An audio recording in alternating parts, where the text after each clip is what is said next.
Hello dear students, this is Sushma Singh and you are watching Booster Classes. I welcome you all to today's session wherein we shall be doing the comprehensive study of an extremely adventurous and engaging short story from Snapshots Supplementary Reader in English for Standard 11 CBSE. The title of this story is The Summer of the Beautiful White Horse, composed by William Saroyan. And yes, students, consider subscribing to my YouTube channel for more all-inclusive study materials. Before moving on to the comprehensive study of the short story, first and foremost, let me give you its overview. This interesting story is about two Armenian boys, Aram and Murat, who belong to a tribe that firmly upholds honesty and trust as their special trait. These boys always dream of riding a horse. Since the family cannot afford to buy a horse, one of the boys, Murad, steals a horse with an intention just to enjoy horse riding. Indeed, this story presents the life of these two boys who are caught between a glorious family name and their childhood dreams. Their honesty is tested when they find a horse which belonged to a farmer named John Barrow. The boys have no intention of stealing. It is just for the thrill of riding that compelled Murad to do this dishonest activity. And this action of the children of a tribe known for its honesty engaged in a dishonest activity arises the curiosity of the reader who is interested in knowing how the situation will be resolved.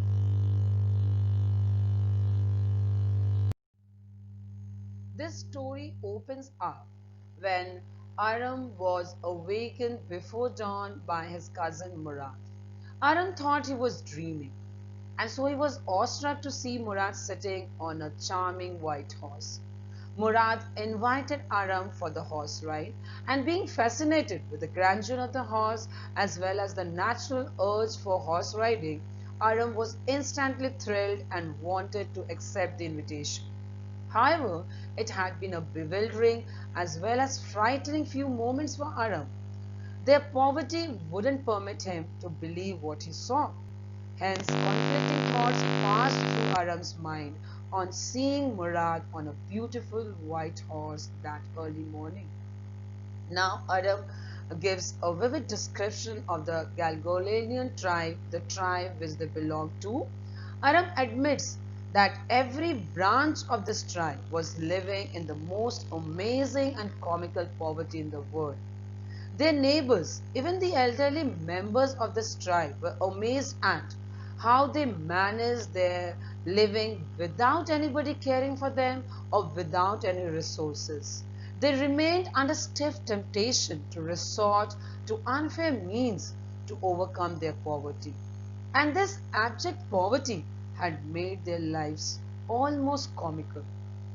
Despite this, they were famous for their unwavering adherence to the virtue of honesty and integrity for hundreds of years. The members of this tribe value their pride first, honesty next, and have firm belief in right and wrong. They could never steal or do anything deceitful because each member values honesty over wealth. Now we find that Aram was in a fix. He was totally puzzled because he could not let this great opportunity of riding such a beautiful horse go out of his hand. It was a dream come true for him. He always longed for horse ride. But being aware that Murad could never afford that beautiful horse because he was a member of this abject poverty-stricken tribe, Aram also knew that no member of this tribe could steal because they had nurtured honesty and trust despite their grinding poverty. Aram found it very difficult to believe that Murad had stolen the horse. So he questioned directly to Murad about regarding the ownership of the horse. But Murad ignored and asked Aram to leap out of his horse if he really wanted to enjoy the horse ride. Now, at this moment, Aram's doubts of Murad stealing the horse materialized. He liked to reason that the horse was not stolen because he too was fond of horse riding. So he consoled himself with a very comforting thought and justified that Murad's action of stealing the horse for the ride was not the same thing as stealing something else, like such as money or any other precious belongings. It would, according to Aram, it would become stealing only when Murad wanted to sell the horse for monetary gain. Proceeding further, we shall now know about the crazy streak in the family. According to Aram, Murad was considered as one of the craziest members of the family, indeed a direct descendant of Uncle Khusraw. His uncle Khusraw was crazy too. He was dismissive of anything and everything that happened or said around him. And with reckless disdain, Uncle Khusraw used to brush aside everything as matters of little consequences. Curiously, Murad's father Zurab had no such craziness. But Murad was his son only in flesh. In spirit, Murad was very much similar to his uncle Khusraw. Now, as the story progresses, Aram narrated how Murad and he fared their horse rides. Both of them used to enjoy a long and satisfying ride together because they would wake up at 4 a.m. early in the morning when it was still dark and used to race the horse across fields and vineyards in cool air. Murad would sing to his heart's content. Murad could ride the horse very properly.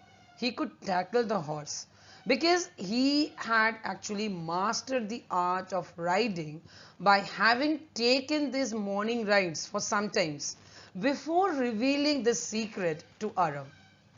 Aram too wanted to ride alone, but the horse refused to listen to Aram. It got out of control as soon as Aram kicked on its muscle. The horse ran down the road to a vineyard, leaped over vines, making Aram fall down.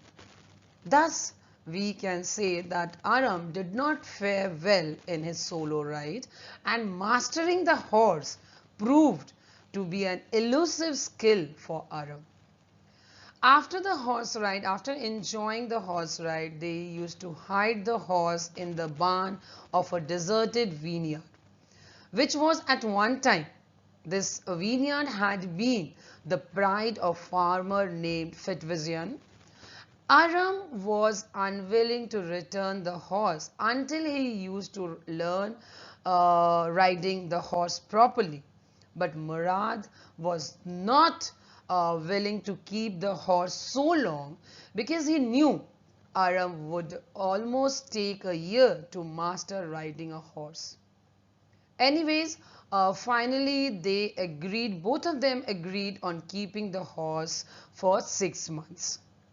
Now, while this fun ride went on, John Barrow, an Assyrian farmer, the real owner of the horse, came to Aram's house.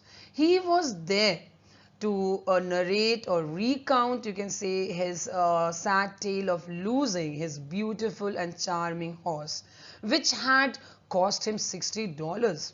He was worried, and he proved the usefulness of a horse to a country dweller like Uncle Khusraw, saying that his Surrey was no good without a horse. John Barrow, the farmer, used to rely on his horse for transportation, and now, in absence of the horse, he had to go walking everywhere. But Uncle Khusraw, instead of showing any sympathy, He got irritated when John Barrow told him about his horse being stolen. Because a city dweller like Uncle Khusraw might not realize the importance of a horse for a farmer like John Barrow.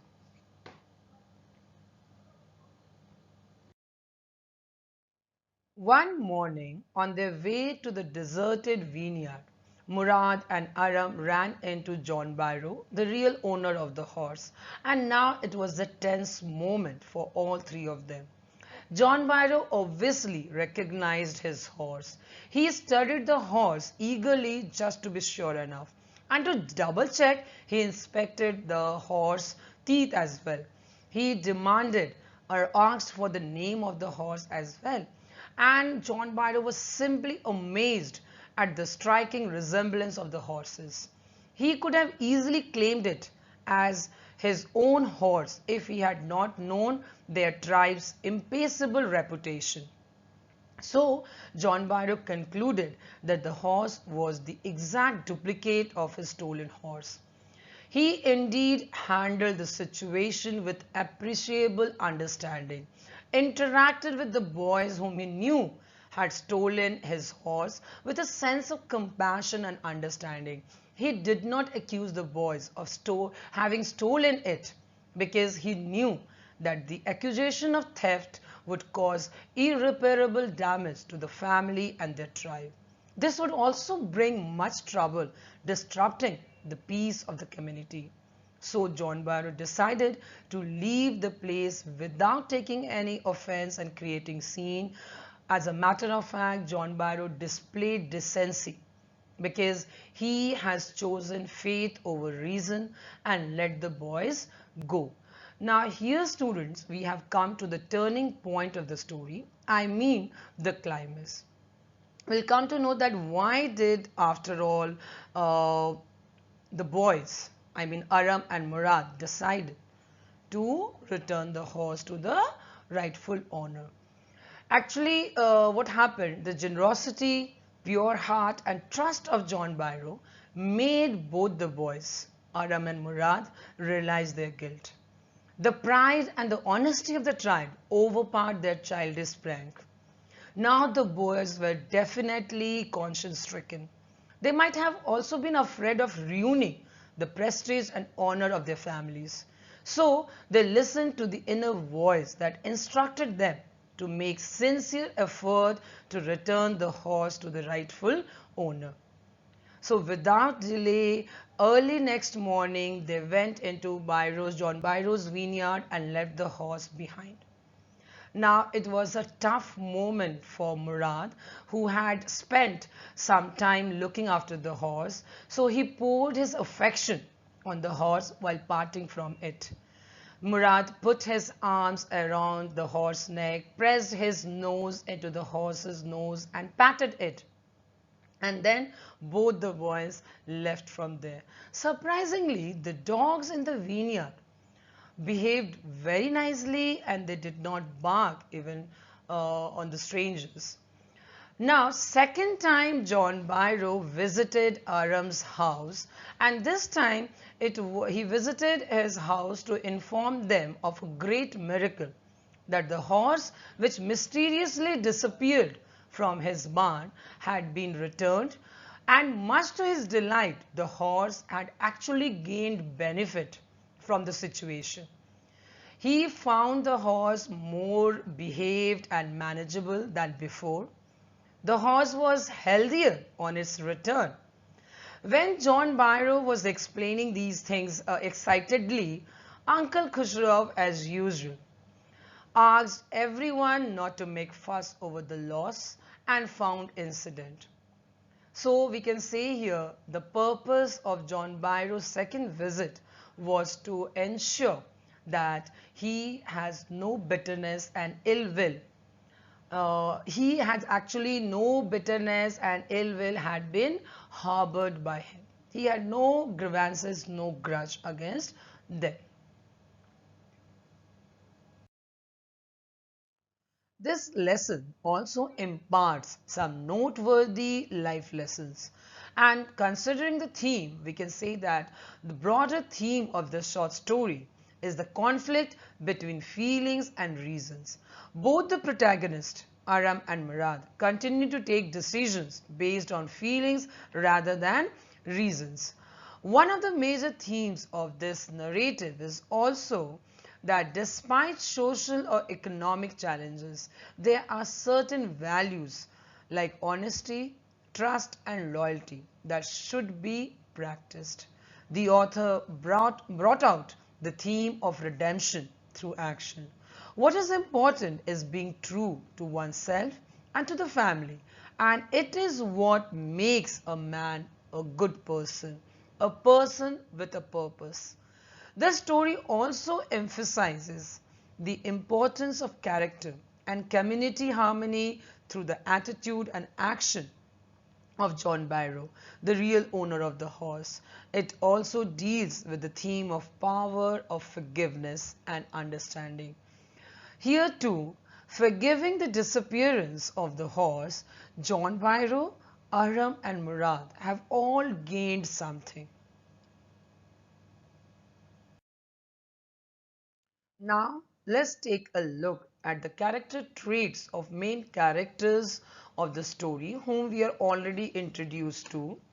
Uncle Khusraw is Aram's and Murad's crazy uncle. He is believed to be the father of Murad's spirit, though Murad is not his direct descendant.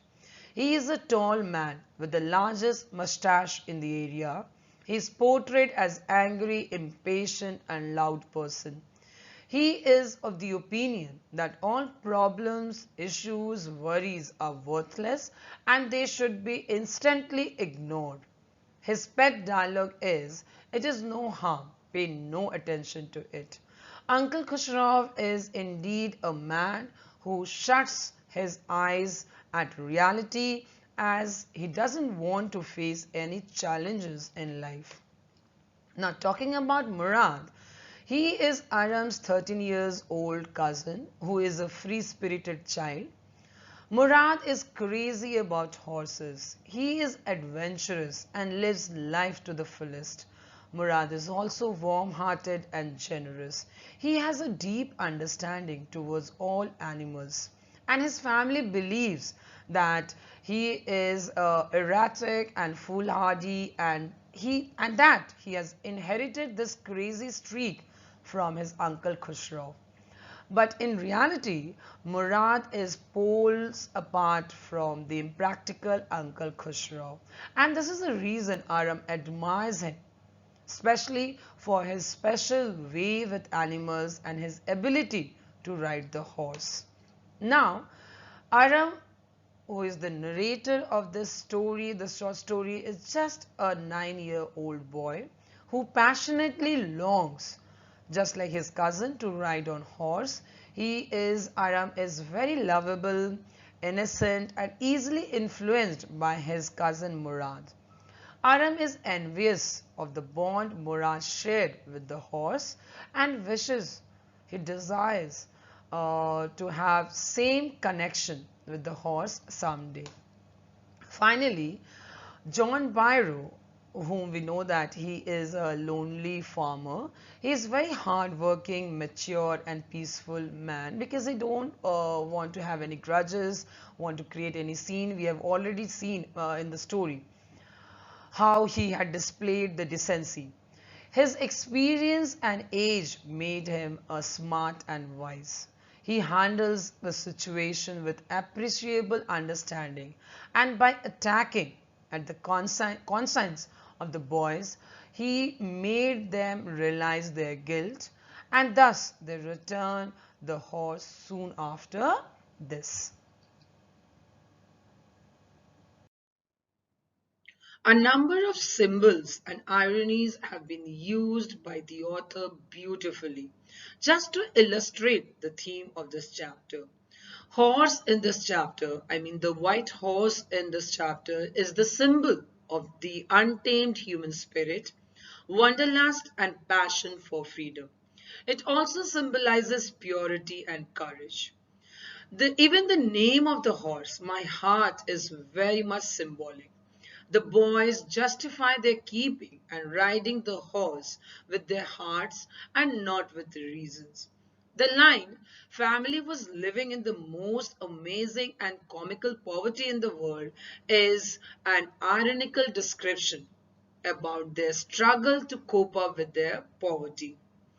The story also portrays a light irony against the author's repeated claim that the family had been preserving its great ideal of honesty and trust. The two boys were involved in dishonest activities. And overstated irony is also represented through Uncle Khusro's behavior and his dialogue when he says, I spit on money. As regards the aptness of the title, we find that this story is aptly titled because each part of it relates to an experience within the story. The story is set in a summertime and revolves around the incident of stealing a beautiful white horse just for the thrill of riding by an Armenian boy who belongs to a tribe that is not at all wealthy. And the horse is a symbol of, a representation of the boy's wishes. Throughout their summer experiences with the horse, they have learned essential values such as compassion for the animals and trust among themselves. And after returning the horse to its rightful owner, the boys have a renewed sense of faith in both themselves and their love for the horse. And all this come about as a result of the beautiful white horse. I am extremely hopeful that you all must have got the in-depth explanation of this short story. Students, these questions will surely help you to deepen your understanding. So I would like you all to solve them. Take help from the explanation which I have just given to you. Keep watching to get the detailed analysis of other chapters too. Thank you for watching.